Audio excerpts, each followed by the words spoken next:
Hello students, welcome to newspaper reading article 36। बहुत interesting article है आज का। और आर्टिकल है the history of vaccine opposition in India. History हो गया इतिहास, और वो इतिहास किसका? वैक्सीन के ऑपोजिशन का। ऑपोजिशन हो गया विरोध।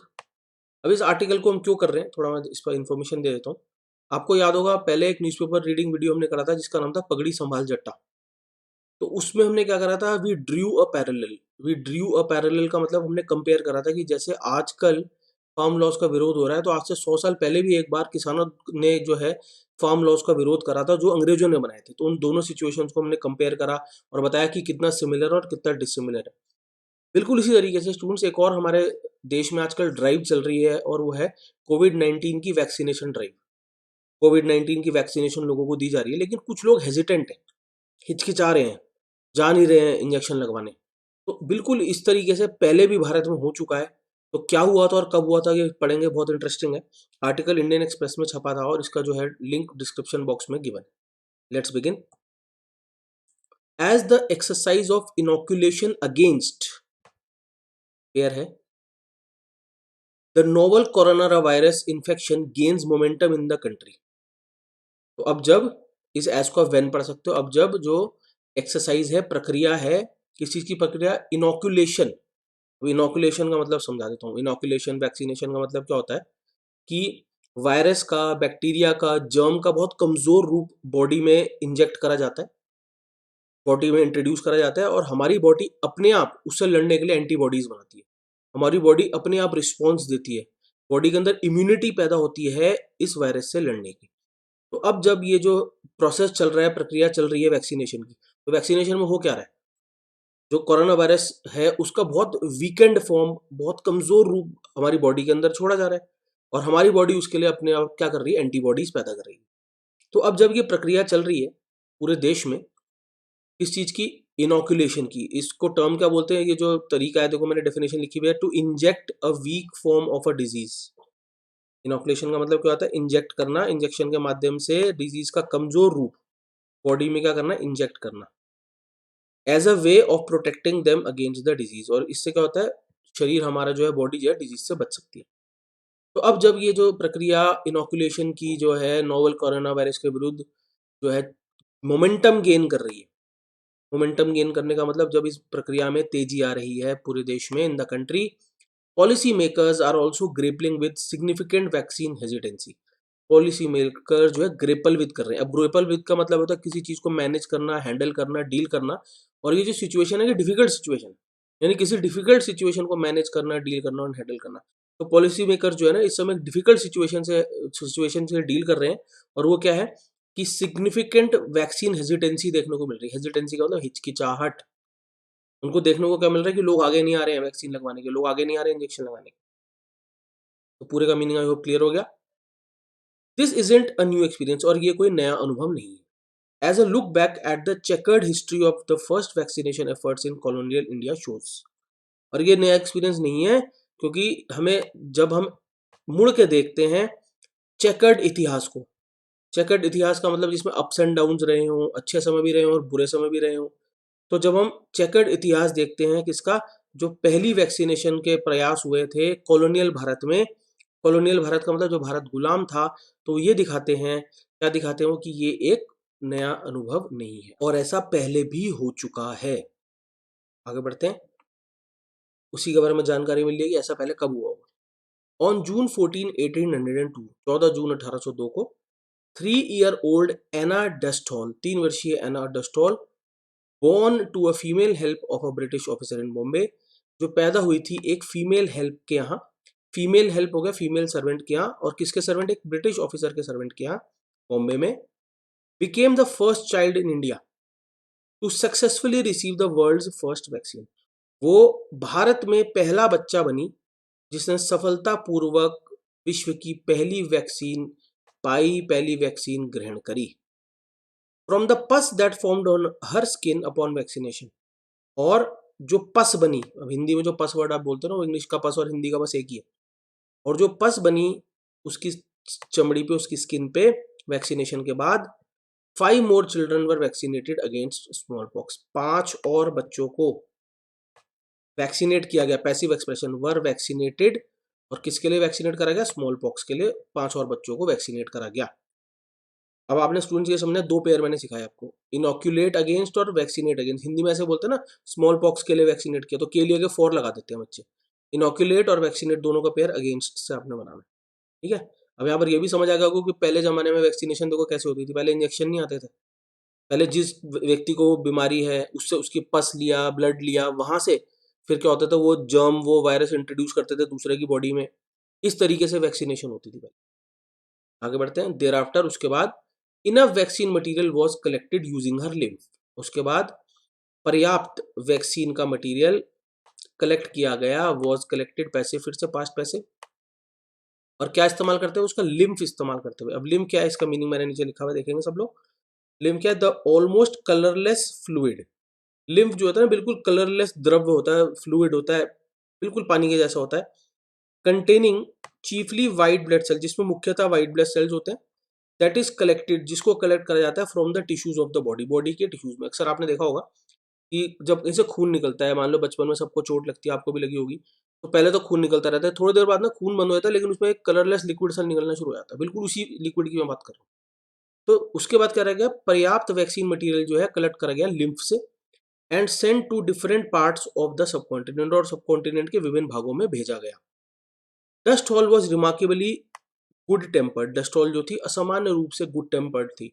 गुड टेम्पर्ड व्यक्ति वो होता है जिसको गुस्सा नहीं आता, शांत स्वभाव का होता है, खुश रहता है। And the success of the vaccination, और सफलता वैक्सीनेशन की, वॉज पार्टली एट्रीब्यूटेड टू, उसको उसका ना कुछ कारण जो है उसकी सफलता का एट्रीब्यूट किया गया। व्हेन यू एट्रीब्यूट टू का पेयर बनता है, एट्रीब्यूट टू का मतलब श्रेय देना, तो उसकी सफलता का श्रेय किसको दिया गया?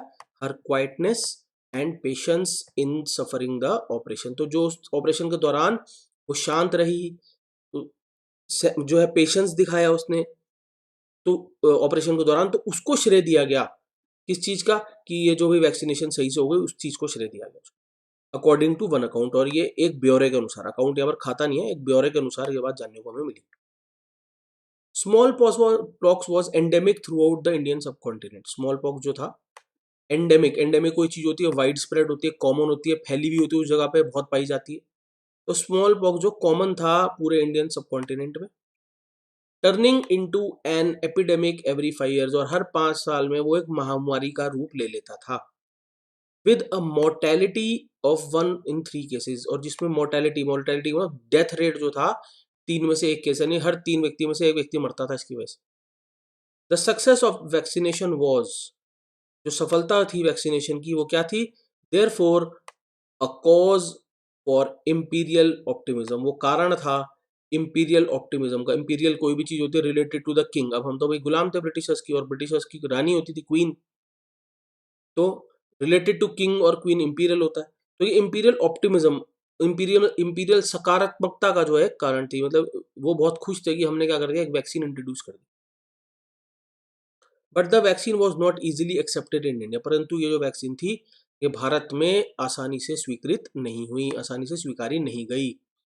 एज रिसेंट रिसर्च है शोन, जैसे कि हाल ही में की गई रिसर्च ने दिखाया है, present perfect tense, British and Indian officials had to grapple with significant public unwillingness. British और भारतीय ऑफिशियल को डील करना पड़ा, हैंडल करना पड़ा, मैनेज करना पड़ा पब्लिक अनविलिंगनेस, अनविलिंगनेस अनिच्छा, किस चीज के लिए? टू गेट वैक्सीनेटेड, वैक्सीनेटेड होने की अनिच्छा झेलनी पड़ी।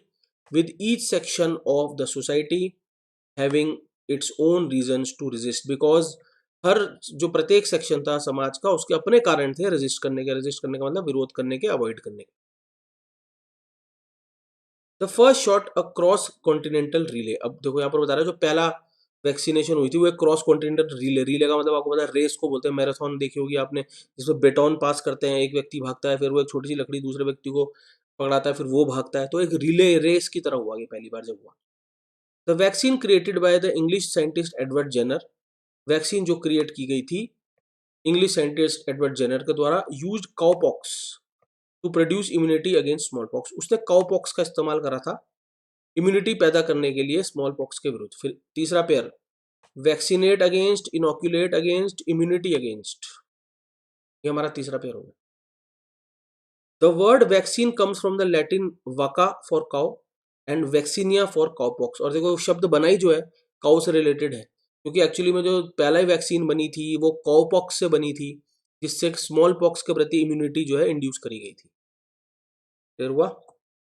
बाय 1800, तो सन 1800 तक Jenner's vaccine was delivered arm to arm. Jenner की ये जो वैक्सीन थी ये कैसे दी जाती थी? Arm to arm. अभी मैंने बताया था ना, पहले इंजेक्शन नहीं होते थे। Where lymph was taken from vaccine incisions and administered to other subject. और क्या किया जाता था? जो लिम्फ है, अभी मैंने लिक्विड की बात की थी, वो कलरलेस लिक्विड की, उसको वैक्सीन इंसिशन, पहले एक एक सब्जेक्ट के कट लगा के वहां से जब वो द्रव निकलना शुरू होता था वो लिम्फ वहां से लिया जाता था। दूसरे व्यक्ति के वैसे ही कट लगाया जाता था, वो लिम्फ वहां पर लगाया जाता था, उसको वहां छोड़ा जाता था। पहले इस तरीके से वैक्सीनेशन होती थी। In 1799 Jenner sent threads soaked in lymph vaccine to Vienna. 1799 में जेनर ने क्या भेजे? धागे, जो कि जिनको पहले सोख करा गया लिम्फ, पहले लिम्फ लिया गया उन सारे लोगों को जिनको वैक्सीनेट करा गया, उनको उनसे लिम्फ लिया गया। लिम्फ वो द्रव है, उसके अंदर धागे भिगोए गए, फिर वो भीगे हुए धागे उन्होंने कहाँ भेजे? वियना भेजे, वियना से बगदाद, वाया कॉन्स्टेंटिनोपल जो कि अब इस्तांबुल कहलाता है।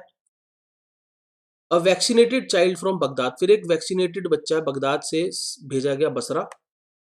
And from the child arm, और उस बच्चे के आर्म से सक्सेसफुल वैक्सीनेशन वर परफॉर्म्ड, सफल वैक्सीनेशन की गई।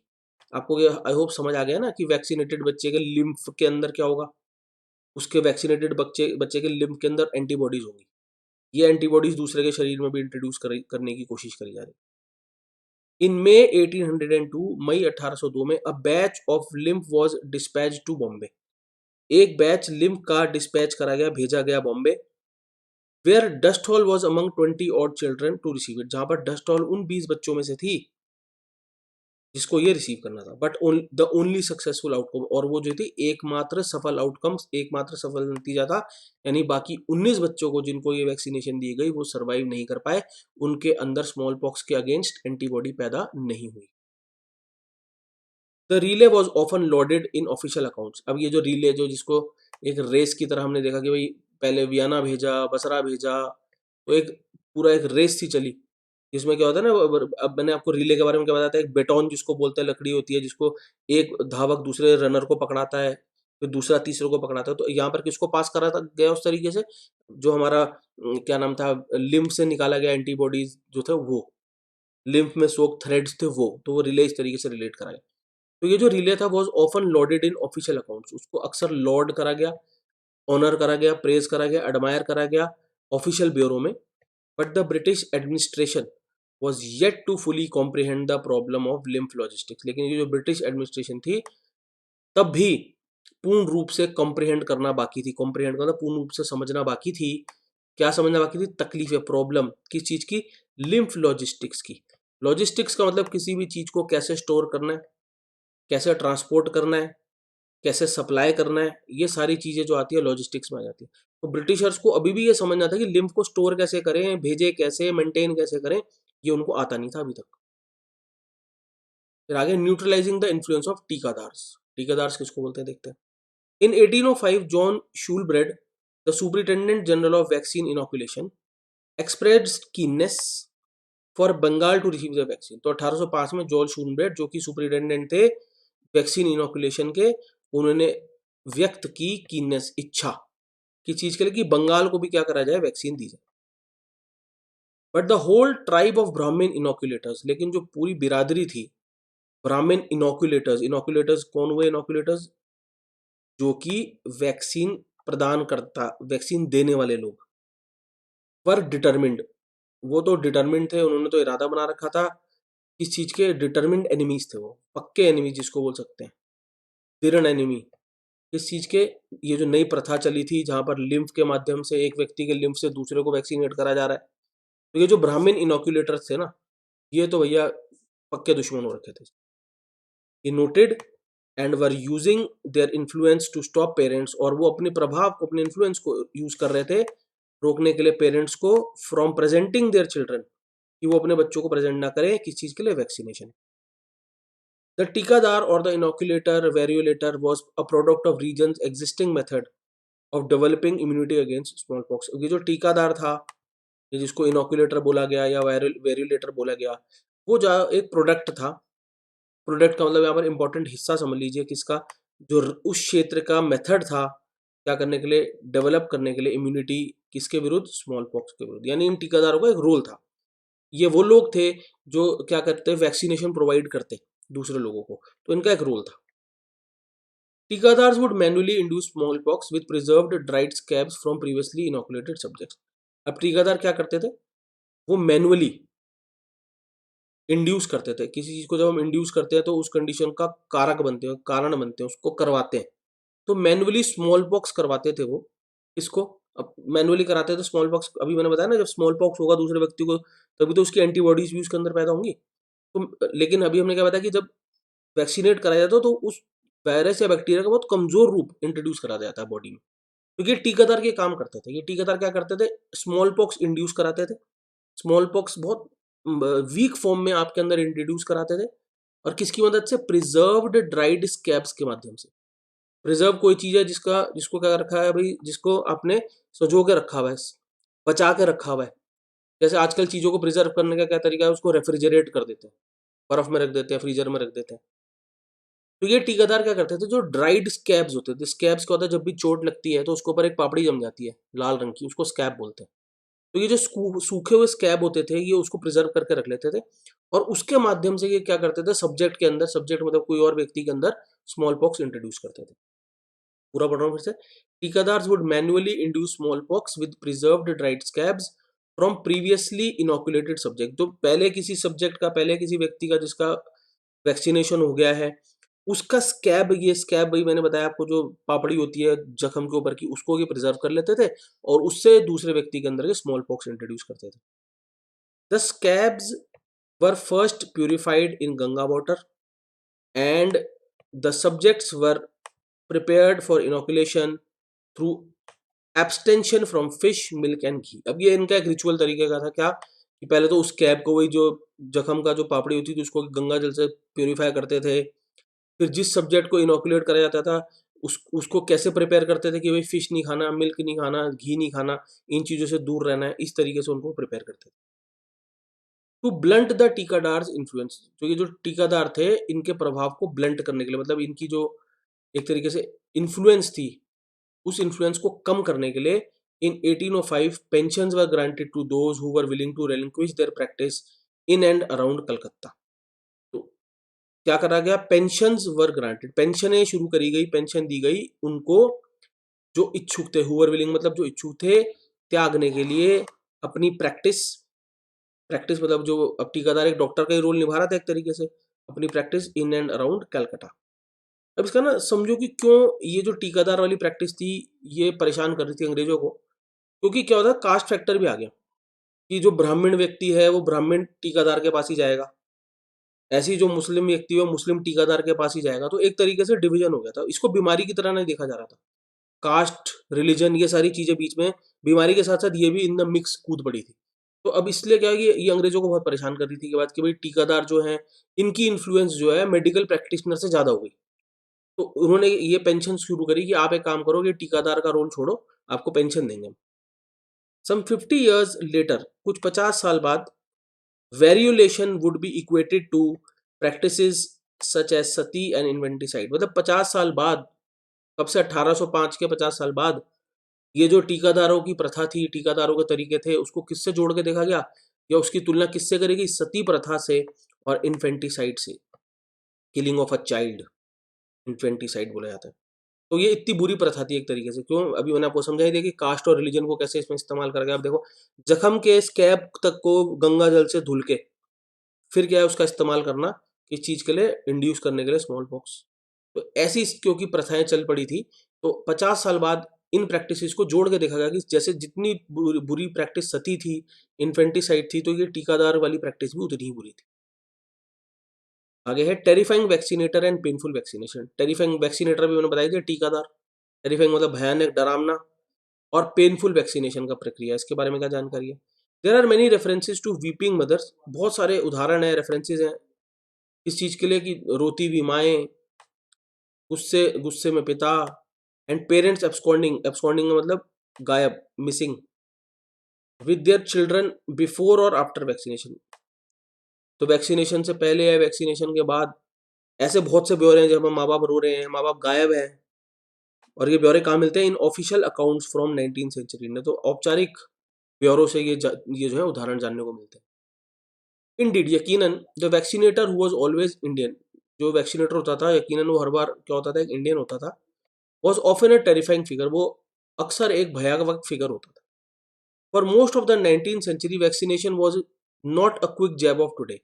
तो 19th सेंचुरी में जितनी भी वैक्सीनेशन है वो आज की तरह क्विक जैब नहीं होता था। क्विक जैब का मतलब एक शॉट इंजेक्शन की लगी और वैक्सीनेशन, ऐसा नहीं होता था। रादर, बल्कि it was implemented by variety of sharp instrument. Vaccination तो बहुत सारे विभिन्न विभिन्न शार्प इंस्ट्रूमेंट्स के माध्यम से हुआ करता था, चक्कू छुरी के माध्यम से हुआ करता था, with the arm to arm method, और आर्म टू आर्म मेथड के माध्यम से होता था। Children not only had to bear with the painful procedure, बच्चों को बेयर विद का मतलब झेलना, बच्चों को ये पेनफुल प्रोसीजर ही नहीं झेलना होता था, but also the extraction of lymph for further vaccination. उनको वो लिम्फ भी देना होता था और लिम्फ एक्सट्रैक्शन भी झेलना होता था आगे की वैक्सीनेशन के लिए। तो ये कुछ इस तरीके से होता था कि किसी बच्चे के पहले कट लगाया, फिर पुराने, अभी वो स्कैब वाला माध्यम था वो, या लिम्फ के माध्यम से उस कट में क्या करा गया, स्मॉल पॉक्स को इंट्रोड्यूस करा गया। फिर जब ये व्यक्ति वैक्सीनेट हो गया, फिर आगे जाके इसको दोबारा कट लगाया जाएगा, क्या करने के लिए, इससे लिम्फ लेने के लिए। तो ये सब बच्चों को झेलना पड़ता था। देयर वर कंसर्न्स, कंसर्न चिंता होगी, कि चिंताएं थी किस बात को लेके, over the quality of the lymph, lymph की क्वालिटी को लेके, which lost potency in India's hot weather, जो कि अपनी जो लिम्फ था, अपनी स्ट्रेंथ, अपनी पावर क्योंकि खो चुका था भारत के हॉट वेदर में, तो उसको लेके भी चिंताएं थी। Resistance including opposition by Gandhi, अब ये सुन के आपको और अजीब लगेगा, ये जो वैक्सीनेशन थी इसके विरुद्ध महात्मा गांधी भी थे। In 1898 Britain stopped arm to arm vaccination. 1898 में ब्रिटेन ने ये आर्म टू आर्म वैक्सीनेशन बंद कर दी थी। अभी कि एक का कट लगाया, लिम्फ दूसरे में लगाया, ये बंद कर दिया था उन्होंने। सेइंग, ये कहते हुए, syphilis and hepatitis spread through the practice, की सिफिलिस और हेपेटाइटिस बीमारियां इस प्रथा की वजह से, अब क्योंकि देखो ना कितना फिल्दी तरीका, कितना गंदा तरीका है, खून कितना इन्वॉल्व है, जख्म, फिर जिस चाकू से काट रहे हो उसी चाकू से कितने लोगों के कट लग रहा है, तो सिफिलिस और हेपेटाइटिस जो है इससे फैल रहा था। तो ब्रिटेन में तो ये उन्होंने बंद कर दिया 1898। Calf lymph was seen as a safer alternative, calf हमें पता है बछड़े का, बछड़े का लिम्फ, लिम्फ मैंने आपको बताया था वो द्रव लिक्विड, तो उसको देखा गया कि एज अ सेफर ऑल्टरनेटिव, बतौर एक ज्यादा सुरक्षित विकल्प के रूप में काफ लिम्फ को देखा गया, and also one that would be acceptable to high caste Indians. और ये जो था ना, ये एक्सेप्टेबल था हाई कास्ट इंडियंस को, हु बिलीव, जो ये मानते थे, इट वॉज रिचुअली पॉल्यूटिंग, कि अगर अपनी परंपरा के हम देखें तो हमारी परंपरा पॉल्यूट हो रही है अगर हम टू बी वैक्सीनेटेड, कि अगर हम वैक्सीनेट हो रहे हैं with the lymph of lower caste children. तो ये भी तो एक प्रॉब्लम थी ना लोगों को, कि लिम्फ किसका है, पहले ये बताओ, कि अगर ये लोअर कास्ट चिल्ड्रन का है तो हम इस लिम्फ से वैक्सीनेट नहीं होंगे। अब यहाँ पर किसका रोल था? टीकादार का रोल था। तभी तो बताया ना कि टीकादार की इन्फ्लुएंस बहुत बढ़ गई थी। ब्राह्मण टीकादार, वो टीकादार हाई कास्ट के लोगों का ही लिम्फ ले रहा है, तो उनका जो है इन्फ्लुएंस बहुत ज्यादा हो गया था। अब समझ आ रहा है कैसे रिलेट हो रही है ये सारी बातें। But of but of course that was not to be, लेकिन ऐसा हुआ नहीं कि ये जो काफ लिम्फ को देखा गया कि ये सेफर विकल्प है, काफ लिम्फ जो है ह्यूमन लिम्फ की जगह नहीं ले पाया। क्यों? इन 1913, 1913 में, when he was still in South Africa, जब वो अभी भी साउथ अफ्रीका में थे, Gandhi expressed his strong opposition, Gandhi ji ने अपनी स्ट्रॉन्ग विरोध जताया किसके प्रति? वैक्सीनेशन के प्रति। ऑपोजिशन 2 का पेयर बनेगा, बहुत सारे पेयर मिल गया आज, vaccination against, immunity against, inoculate against, opposition 2। तो गांधी जी ने जो है विरोध जताया वैक्सीनेशन के विरोध, कॉलिंग इट, ये बोलते हुए कि ये सैक्रिलेज है। सैक्रिलेज का मतलब जब हम किसी पवित्र चीज को डिसरिस्पेक्ट करते हैं वो सैक्रिलेज कहलाती है। Vaccination seems to be a savage custom, inverted commas में, तो ये गांधी जी के वर्ड्स हैं। उन्होंने क्या बोला कि ये वैक्सीनेशन तो ऐसा प्रतीत होती है कि ये एक सैवेज कस्टम है। सैवेज का मतलब अनसिविलाइज्ड, असभ्य कस्टम है। It is one of the poisonous superstitions, ये एक जहरीला वहम है, ऑफ आवर टाइम्स, हमारे समय का, the equal of which is not to be found even among so called primitive society, जिसके बराबर का कोई वहम तो पाया नहीं जाता है इसमें प्रिमिटिव जो असभ्य समाज है उसमें भी ऐसा कोई जो है आपको उदाहरण नहीं देखने को मिलता। Vaccination is a filthy remedy, और उन्होंने कहा गांधी जी ने, ये जो वैक्सीनेशन है ये तो एक बहुत गंदा क्योर है, बहुत गंदा तरीका है किसी को ठीक करने का। Vaccine from an infected cow is introduced into our bodies. Vaccine एक इन्फेक्टेड काउ से इंट्रोड्यूस की जाती है हमारी बॉडी में। More even vaccine from an infected human being is used, और तो और वैक्सीन एक इन्फेक्टेड ह्यूमन बीइंग से इस्तेमाल की जाती है, यूज की जाती है। आई पर्सनली फील, मैं निजी तौर पे मानता हूँ, that in taking this vaccine, की अगर हम ये वैक्सीन लेते हैं, we are guilty of sacrilege, तो हम दोषी हैं सैक्रिलेज के, इन्वर्टेड कॉमर्स में गांधी जी के शब्द। गिल्टी ऑफ का मतलब दोषी, गिल्टी ऑफ का पेयर बनता है। और ये रेफरेंस है कहाँ पे ये बात छपी, general knowledge about health Indian opinion June 14 1913, writing in Navajivan in 1929 and in letter to Manilal and Sushila Gandhi that same year. तो ये सारी इन जगहों पे छपी हुई रेफरेंस है। उन्होंने जब ये बातें लिखी और जब उन्होंने पत्र लिखा मनीलाल को और सुशीला गांधी को, उन्होंने उसमें भी लिखा, he wondered how vegetarians can ever take such vaccine, की कैसे वेजिटेरियन लोग ऐसे वैक्सीन कैसे ले सकते हैं, एंड डिस्क्राइब्ड वैक्सीनेशन, और उन्होंने वैक्सीनेशन को डिस्क्राइब करा क्या, टेंटामाउंट टू पार्टेकिंग ऑफ बीफ। टेंटामाउंट टू का मतलब इक्विवेलेंट टू, तो उन्होंने वैक्सीनेशन का वर्णन ऐसे करा, ये तो बराबर है बिल्कुल क्या, पार्टेकिंग ऑफ बीफ मतलब बीफ खाने के, पार्टेक ऑफ और पार्टेक इन का पेयर डिस्क्राइब कर रखा है मैंने, बहुत इंपॉर्टेंट है। और ये इसका रेफरेंस है कहाँ पर ये बातें छपी हुई हैं, पूरा रेफरेंस देखने को मिल रहा है क्या। The opponents influenced by British anti vaxxers, वो और भी आगे कहानी है। देखो इसको पढ़ते हुए ना आपको ये समझ आना चाहिए, थोड़ा सा रीडिंग हमारे विजडम को इंक्रीज करती है, हमारी समझदारी को बढ़ाती है। तो हमेशा जब भी कोई नई चीज आती है ना, उसका देखो विरोध होता ही है। अब सोचो अगर वो विरोध जो हुआ था वैक्सीनेशन का, अगर वो होता ही रहता और वैक्सीनेशन बंद हो जाती, तो कितनी मोर्टेलिटी रेट पृथ्वी का सोचो कितना होता। कितने लोग हर साल स्मॉल पॉक्स, पोलियो, टेटनस इनसे मरते। अब नहीं होता ना सब, की वैक्सीनेशन बन गई। एनीवेज आगे बढ़ते हैं। In the early years of the 20th century, 20वीं सदी के शुरुआती वर्षों में, एन एलीट, एलीट का मतलब समाज का उतना तबका, समाज के टैलेंटेड लोग, समाज के बुद्धिजीवी, English reading section of the Indian society was influenced by the opinions expressed in the Vaccination Inquirer, the mouthpiece of the National Anti-Vaccination League in London।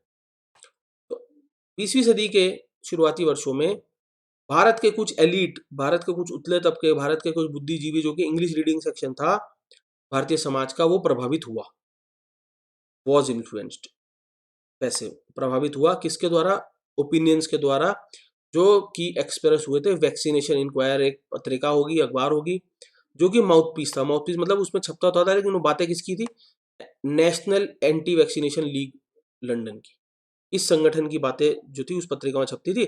और ये जो हमारा भारतीय समाज के कुछ इंग्लिश रीडिंग तबका था वो इससे प्रभावित हो गए। तो एंटी वैक्सर्स आर्ग्यूड, और ये लोग एंटी वैक्सर्स बन गए। एंटी वैक्सर्स का मतलब जो वैक्सीनेशन के विरुद्ध। और उन्होंने क्या आर्ग्यू करा, that in Leicester in the United kingdom small pox has practically vanished, कि लाइसेस्टर में यूनाइटेड किंगडम में स्मॉल पॉक्स तो गायब हो गया है। Although they have rejected vaccination for nearly 20 years, जबकि 20 वर्षों से उन्होंने वैक्सीनेशन को रिजेक्ट कर रखा है। तो कैसे स्मॉल पॉक्स जो है गायब हो गया लाइसेस्टर में, तो वो क्या बेसिकली कहना चाह रहे हैं कि वैक्सीनेशन की जरूरत ही नहीं, रिजेक्ट कर दो वैक्सीनेशन। आगे बात हो रही है फिर, push for compulsory vaccination for the larger good. Larger good मतलब सबका भला, पुश मतलब जबरन, कंपलसरी वैक्सीन को जबरन कराना सबके भले के लिए।